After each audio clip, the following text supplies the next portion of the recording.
বাড়িতে হয় তোর বউ থাকবো নইলে আমি থাকুম। না মা, তোমার কোন জায়গায় যাইতে হইব না। এ বাড়ির থেকে যদি কারো যাইতে হয় তাহলে মনেই যাইবো। এটা জানি মনে তোমার পছন্দ না, মনে তোমার কথা মতো সব কাজ কাম করে না, ও তোমার কথা মতো চলে না। তুমি যখন তোমার বোনের মায়া রুমকিরে আমার বিয়ে করতে কইছিলাম, আমি ওরা বিয়ে করি নাই। আমি তোমার মতের বিরুদ্ধে গিয়া মনিরে বিয়ে করছিলাম। দোষটা আসলে আমারই। ঠিক আছে মা, এত যেহেতু সমস্যা হইতেছে মনিরে নিয়া আর আমার সংসার নিয়া, আমি একটা সিদ্ধান্ত নিচ্ছি। তুমি একটা কাম করো, তুমি খালার মাইয়া রুমকিরে এক সপ্তাহ লাগে আমগো বাড়িতে নিয়ে আসো। রুমকি যদি আমগো বাড়িতে আইসা তোমার মন জুগাইয়া চলতে পারে, এই বাড়ির সব কাজ কাম তুমি যেমনি কমনে করতে পারে, তাহলে যাও এক সপ্তাহ পরে আমি রুমকিরে বিয়ে করবো। আর মনিরে আমি তালাক দিয়ে দেব। এত বড় একটা সিদ্ধান্ত তুমি আমার না জিজ্ঞাসা লইয়া রইলা। আমার যদি তালাকে দিবা তাহলে আমার বিয়ে করছো কেন তুমি? মায়ের কথাই বউ তালাক দিয়া দিবা। দেখো মনি, আমি এই বিষয়টা নিয়ে তোমার সাথে একটা কথাও বলতে চাই না।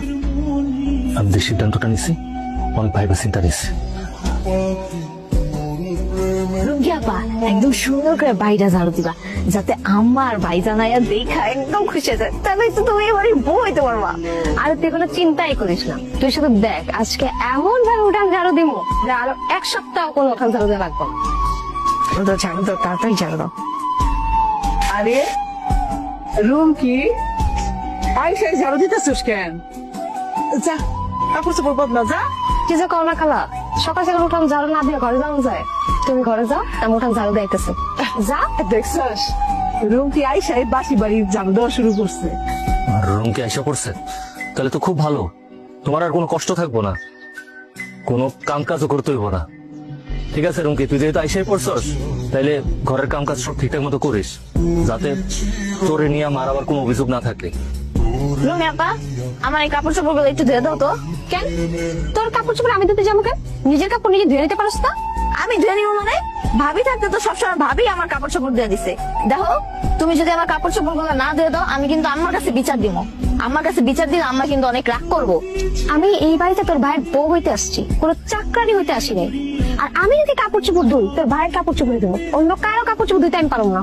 আমি কিন্তু যা, আমি নিজের কাপড় নিজে ধুই আনি। হয় রান্না চড়াইছোস? চালাই রাম, তুই তো খাইতে আয়া বল। শোন, তুই না একটু জাল পছন্দ করে, একটু জাল বেশি করে দিস। আর তুলি লেগে একটু আলু ভর্তা বানাইস। তুমি এটা কি করলে খালা? এটা কি তুমি কোনো হোটেল পাইছো যে যে যাদের মতো পছন্দ খাবার অর্ডার করতেছো?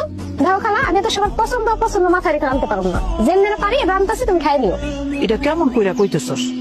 তুই না তুহিনের বউ হবি, তাহলে সবার পছন্দ অপছন্দ জানতে হইব না?